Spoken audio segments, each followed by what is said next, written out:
When you think about owning your body, what comes to mind? Exercise is actually one of the best ways to go about owning your body, but how most people go about doing their exercise doesn't lead to this body ownership. So how can you change your exercise to make sure that you get to this place of owning your body? That's exactly what we're discussing on this week's episode of the Exercise is Health podcast. We're going to cue our introduction and we're going to dive right into this conversation. Hey, welcome back, exercisers, to the Exercise is Health podcast, brought to you by Exercise for Life Studios, where we believe that your health is your most valuable asset, and the single best thing that you can do to both boost and protect this asset is exercise. Specifically, exercise is geared towards building the health and function of your muscles. We are your hosts, Charlie and Julie. And today we are discussing this idea of body ownership. First, like what it is, and then how to actually go about attaining it, because a lot of people feel disconnected from their body, like they're not in control of their body. So how do you go about using your exercise and structuring your exercise to help you get to that place? But before we get into this conversation, we have an ask and a gift for you. That's right. Now, we don't ask you to do a lot of stuff on here except exercise regularly. But there is one thing that you can do to really help us out. If you've enjoyed this podcast, we'd love for you to leave us a rating and review. Leaving a rating review greatly helps us promote our podcast, get more and more guests, and tell all the search engines that we are creating great content for you guys. The second thing is our free gift. We've created a 2-week free membership from the Exercise for Life membership. We recently just started doing this. People have been loving it. So make sure you get in on your 2-week free membership by going to www.exerciseforlifestudios.com. So, Julie, I have a question for you. Yes. Okay, this idea of body ownership. Okay. What does it mean to you? What does it mean to own your body? Yeah. So I think this idea of body ownership to me kind of encompasses this entire idea of being in control of your body function.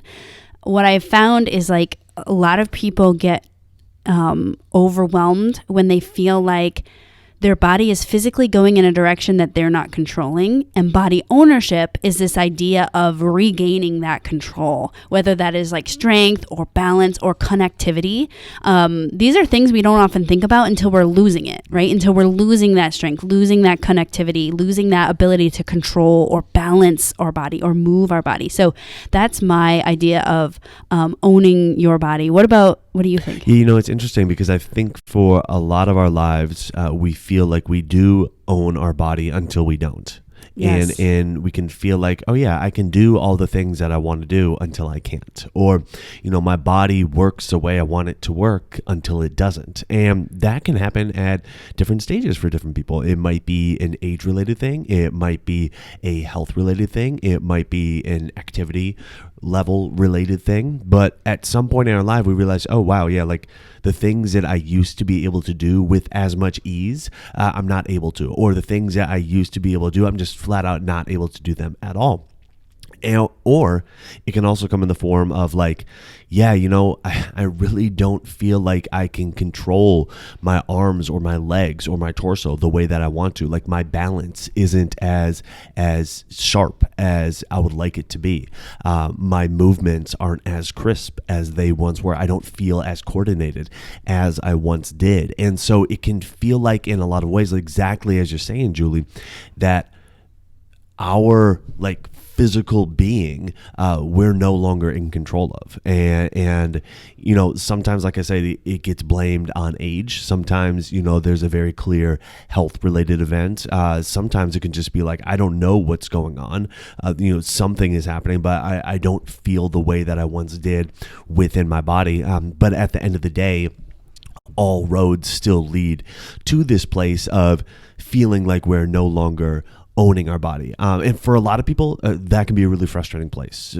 For some people, you know, a lot of people as well, it can also be a very scary place because, you know, these questions of like, well, you know, is it all just downhill from here? Like, is this just the way it's going to be? Is there anything that I can do? You know, are my best days behind me? Those thoughts can start to creep in and start to predominate. And we see a lot of frustration from a lot of people when they get to that place of like, wow, I can't do the things I used to do at all or with as much ease. And so what we want to discuss today is how to go about changing that and things that you can do with your workouts. One specific thing in particular that you can do to really go about changing that. That's right. And I really like this idea, and I talk to my clients and our members about this all the time, that I really like to think about this idea as body ownership, because a lot of us feel symptoms of losing body ownership, and then we try to solve that symptom versus solve the bigger picture. So here's an example. I had a client come in the other day, and she's like, Julie, I just really need to work on my balance. I went to a yoga class yesterday, and my balance was not good. So that is a symptom of losing body ownership. Or, man, I couldn't pick this thing up. I couldn't pick up my groceries the way I used to. And now it's just really taxing on my body. So you're losing strength. So I'm like, I need to work on my strength. That is losing body ownership, or the coordination, or all these things. They all kind of are the same thing. And I like to keep them all together, because when we start saying, oh, the only thing I need to work on is balance training, then a lot of people will start doing balance training. But what we don't realize is that a lot of it is loss of muscle control. And so the best way to build muscle control is not by doing balance training, but by doing this thing that we're going to talk about. And so that's why I like to keep it as a chunk, because when we keep it together and know that they're all related, then our solution is more effective. What I have found is that when people are doing balance training or mobility training or coordination training or just like standard strength training, then they're not really getting the full picture of what they're needing to solve this loss of body control. And we're going to talk about how you need to strength train. The one thing that if you include this in your strength training, it's going to dramatically change how your strength training is affecting this whole body ownership, and it's going to really change how you're able to control your body. Now, one thing that I think trips a lot of people up is when we start focusing too much on what's going on outside of our body. And that really starts to be the decline for a lot of people when we start putting our focus not only like while we're working out, but throughout our life, is just like accomplishing this external task. And the reason why I say that is because when we're focused on accomplishing a task that is outside of our body, and we're not really paying attention to what's going on within our body, we're more or less just continuing to like try to turn down the volume of how aware we are of what's going on within our body. And at some point then, the task does not become as easy or as doable as it once was. And then we start to try to figure out, okay, well, how do I go about accomplishing this task? And we start trying to connect with our body at that point, but because we spent so long just kind of tuning it out, it feels really difficult. So let me give you an example. My senior year of high school, I was jumping in the first track meet of the year. Okay, I was doing high jump, and I ran up. I had just finished playing basketball, so I obviously knew how to jump. I was, physically able to jump. But when the meet came along, the very first meet of the season, my nerves got to me to the point that I was literally running up to the bar, and I was so in my head about my steps and like when I would jump and everything like that, just so focused on more like, again, like the external of like getting over the bar and everything, that I was literally freezing and not jumping. Like it felt like I had completely forgotten how to jump. Like I wasn't in control of my body at all. Like I was, okay, like I'm going to go do this thing. And it was all, again, like external. It was all focused on like, okay, like have my steps here and, get over the bar and everything like that. But when it came time to actually do the thing, because I was so mentally disconnected from my body, I didn't have that ownership of my body to just go out and do it, even though physically I clearly had the capability to do that. Okay. Now that's a very like short term, there one day and completely gone the next day, pretty much, up to this day, completely gone, incident. Right.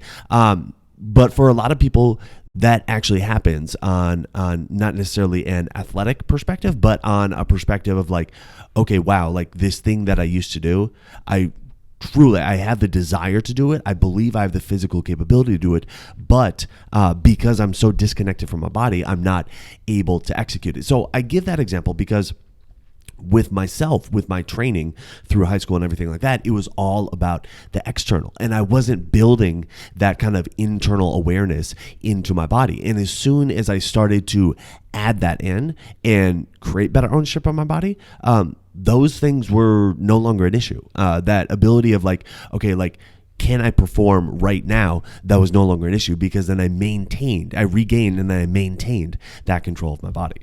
I love that example, because when we talk a lot on this podcast about like what we're going to do during our structured exercise time, some people are like, well, I don't want to live my life to be at the gym. We get it.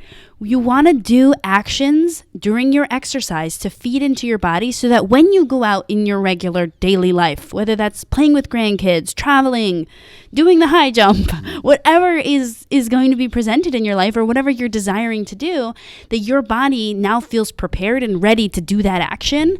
Hopefully with minimal like overthinking, right? It's not like this completely mapped out mechanical process. You know, you can just go and do that thing, go and do that lift, go and get on the floor and get back up, or go skiing, whatever it is.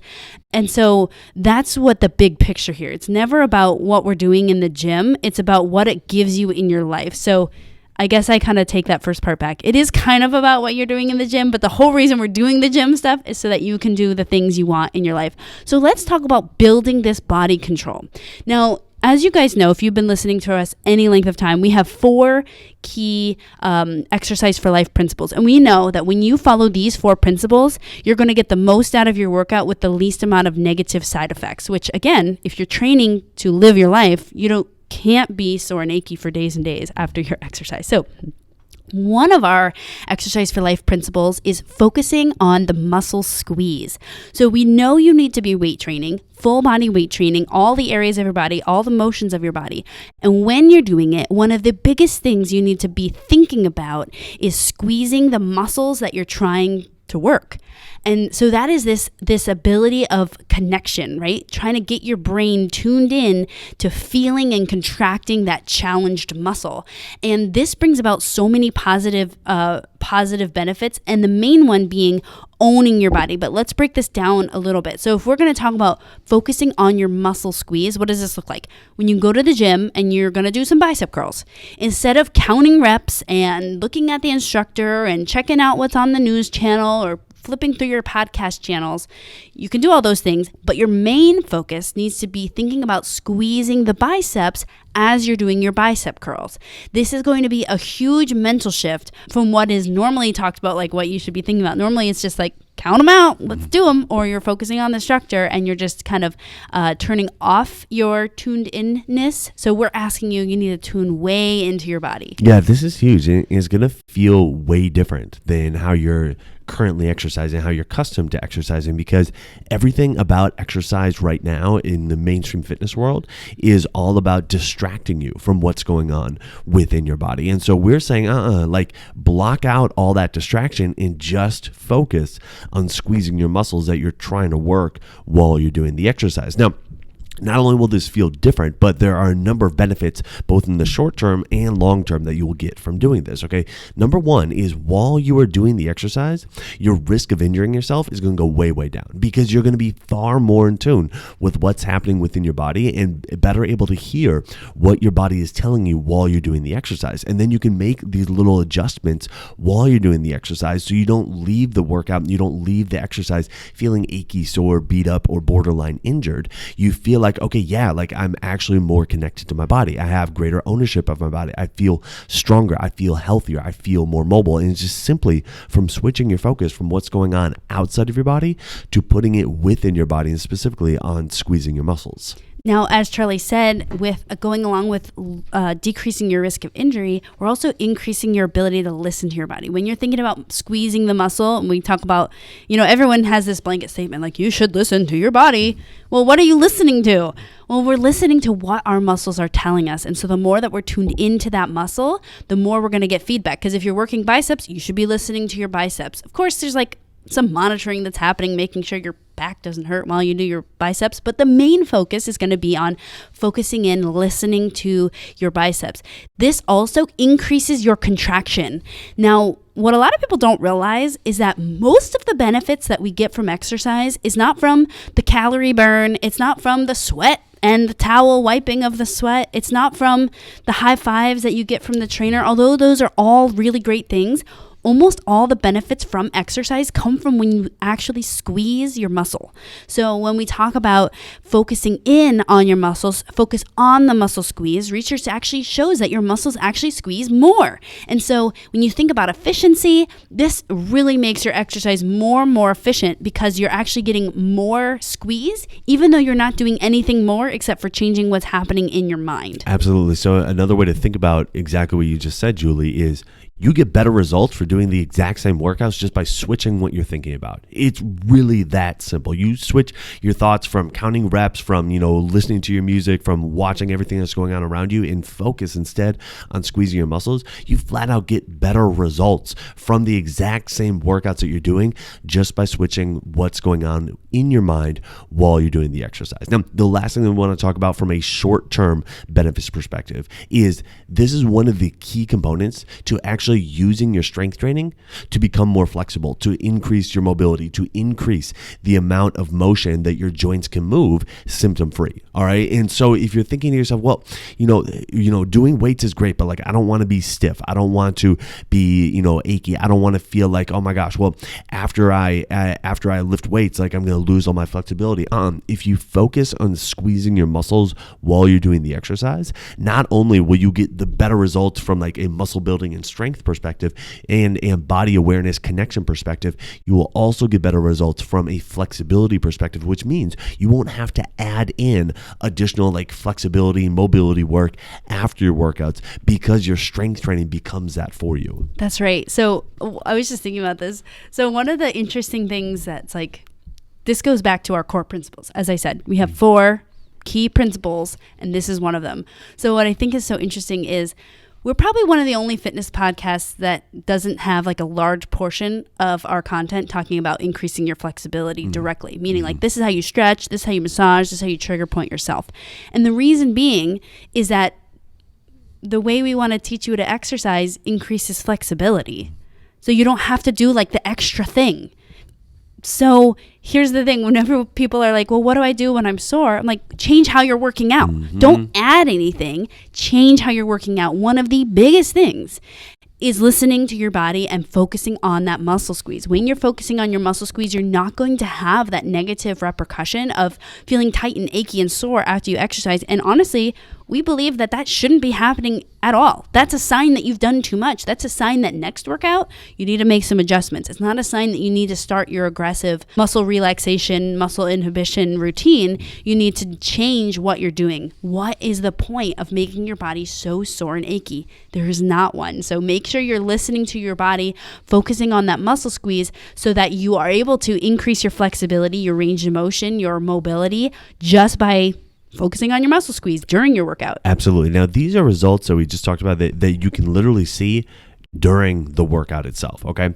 But there are some neat kind of compounding effects that happen when you do this workout after workout after workout. The primary one of which is the entire point of this podcast, which is increasing your body ownership, increasing your ability to control your body, how connected you feel to your body, and ultimately your ability to do the things that you want to do in your life with whatever level of ease you want to be able to do them at, okay? And so being able to own your body, to be like, again, have that awareness of like, all right, when I want to use my arms in a certain way or use my legs in a certain way, like my body will do what I want it to do. My body will do what I'm intending it and telling it to do. That is largely driven and can be improved largely through, again, focusing on squeezing your muscles while you're doing your strength training. That's right. And so some really cool stuff that we see with increasing body ownership with focusing on your muscle squeeze is being able to also like do new stuff, right? Like here's an example. I remember when I was 19, I went horseback riding, and it was the first time I ever went horseback riding. And I remember like we're there and we're seeing these giant horses, and they're like, all right, so like put your foot there and swing the other one over. And I was like, okay, and I'm 19, it's fine. And if you think of any young person, they'd probably just go and do it, right? They have this level of body ownership. But I was just working with one of my clients. She's pushing 70, and she was like, we're going to go on a trip and I want to ride a horse. And so she was saying, I'm not sure if I have the level of body ownership to do this activity that I've never done before, like put my foot on the whatever you call it and swing the other one over. That seems like a big event. So we did a lot of, I can't offer her that skill here because we don't have horses, but we can train her body to increase its ownership so that she can go and do new activities. Okay, so one of the other wait, I got one more story to add to that. Okay. Yeah, absolutely. So one other thing that I think is like really popular right now is pickleball. Okay. Yes. And obviously, like, everybody has a first time playing pickleball if you're playing pickleball, right? Okay, so point being is most people who come in and are playing pickleball, they're probably not exercising in this way where they're really focused on squeezing their muscles beforehand. And I gotta be honest with you, Julie, I feel like, for a certain age demographic, the number one activity that is causing more injuries and issues, like across the board, is pickleball. Shoulder stuff, neck stuff, back stuff, foot stuff, hip knee stuff, like stuff. all across the body. Like, honestly, like pickleball for some people is more dangerous than CrossFit. Okay. And I will stand by that statement. Okay. But everybody loves playing pickleball. But what we've seen is the people who have been in our membership, who have been following us for a while, who are implementing these principles with their strength training, they go and do pickleball and they're not complaining of any of this stuff. That so many people who are otherwise coming into our office, like finding us on the internet being like, oh, I have these issues that you need to take care of because I've been playing pickleball. They're coming in with those. The people who have been following these strength training principles and specifically the muscle squeeze for a while now, they don't have any of those issues when they start this new activity of doing pickleball. So if you are a pickleball player or if you're interested in starting up pickleball, feel free, but just make sure that you are strengthening your body following these principles of really focusing on the muscle squeeze, and you'll greatly reduce the likelihood that you end up like so many other people playing pickleball right now, which is, with these aches, these pains, these injuries. And then we blame it on, but I'm just getting old. No, you've just lost enough body ownership,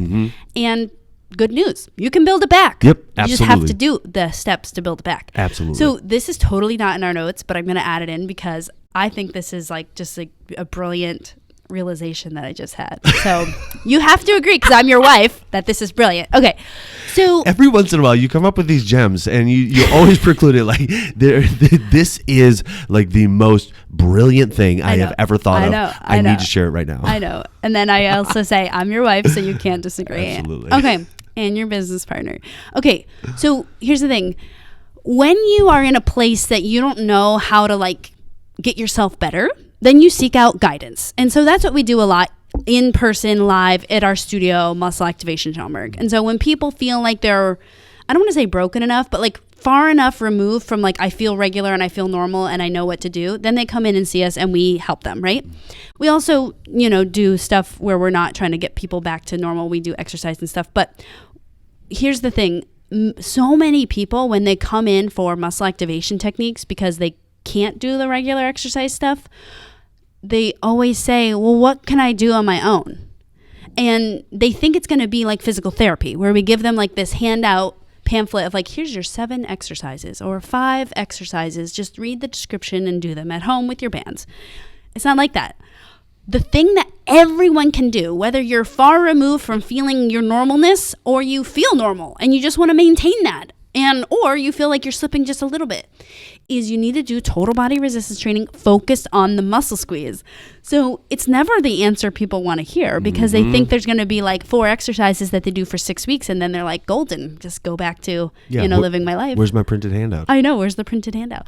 But it's about doing full body strength training, focusing on the muscle squeeze. I can't emphasize enough how much it's about the how rather than the what. Like, there's not like 5 golden exercises everyone needs to do.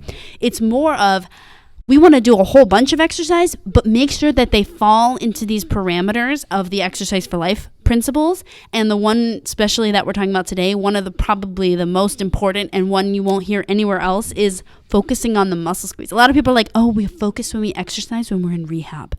We focus on the exercise when we're in yoga. It should be all the time. All the time. All the time. Absolutely. All That right. was brilliant. Okay. I love Okay. it. I love it. Okay. So, as we've been talking about throughout this podcast is in our Exercise for Life membership, like this is one of the things that we hammer home with every single workout, every single program that we have. Okay. We have, programs that are a little bit more what we'll call like gentle or more foundational in nature, like our gentle muscle wake up, our foundational workout series, full motion, full strength, full function. Our balance program, right? And so it's really focused on kind of introducing this idea of muscle squeeze, and then we can take up the intensity, like implementing more external resistance, and with our strength training, with our resistance training building blocks, internal exercise, healthy muscle, healthy joints. We have so many programs in there, and then we have higher intensity ones as well, but it all circles around this idea of focusing on squeezing your muscles. And why this is so important is because this really is a skill. Okay, this mind muscle connection, focusing on the squeeze, maintaining that while you're working out, this is a skill. And if so, it's going to feel difficult at first. It's going to feel challenging at first. It's likely going to feel uncomfortable at first, both mentally and physically. Okay. But the more you practice the skill and the more you are reminded to practice the skill, the easier it becomes. And the more likely it becomes your default, which means the more likely it is that you get all of these benefits just as your default way of working out. Okay. But you need that guidance. You need that reminder. You need that, hey, keep focusing on the squeeze, not just like at the beginning and end of every workout, but literally every single exercise, every single rep that you're doing, focusing on the muscle squeeze. So if you would like that kind of a reminder, if you like that kind of guidance, if you feel like, okay, yeah, like this would be a useful thing for me to start to implement to not only increase my body ownership, but just flat out get better results with my workouts, then we want to invite you to give our membership your 2-week trial. Okay. Again, you can join completely for free for those first 2 weeks. Just try it out. There are so many programs in there. And again, they all circle around this idea of focusing on the muscle squeeze while implementing our other Exercise for Life principles. So if you'd like to do that, all you have to do is go to www.exerciseforlifestudios.com. You have all the information right there where you can sign up for your free 2-week trial. So who do you know that needs to hear this episode? Who do you know that feels like they're becoming more disconnected from their body, or their body is not responding the way that it used to, throughout their life and what they're asking you to do of it as it did in years past? All right. Share this episode with them so they can understand how to go about changing their workouts and changing their exercise, how to do those exercises in order to increase their level of body ownership. And while you're online, head on over to Apple Podcasts and leave us a rating and review. It helps people find our podcast when they're looking for information on exercise and they're looking for information on health. So if you found value in this conversation today, let us know by leaving us that 5-star rating and review. Well, thanks so much for tuning in. We always appreciate it. Have a fantastic week, and we'll talk with you all next week. This podcast is for information purposes only. The statements and views on this podcast are not medical advice. This podcast, including Julie and Charlie Cates, disclaim responsibility for any possible adverse effects from the use of information contained herein. Opinions of guests are their own, and this podcast does not endorse or accept responsibility for statements made by guests. This podcast does not make any representations or warranties about guest qualifications or credibility. This podcast may contain paid endorsements or advertisements for products or services. Individuals on this podcast may have a direct or indirect financial interest in products or services referred to herein. If you think you have a medical issue, consult a licensed physician.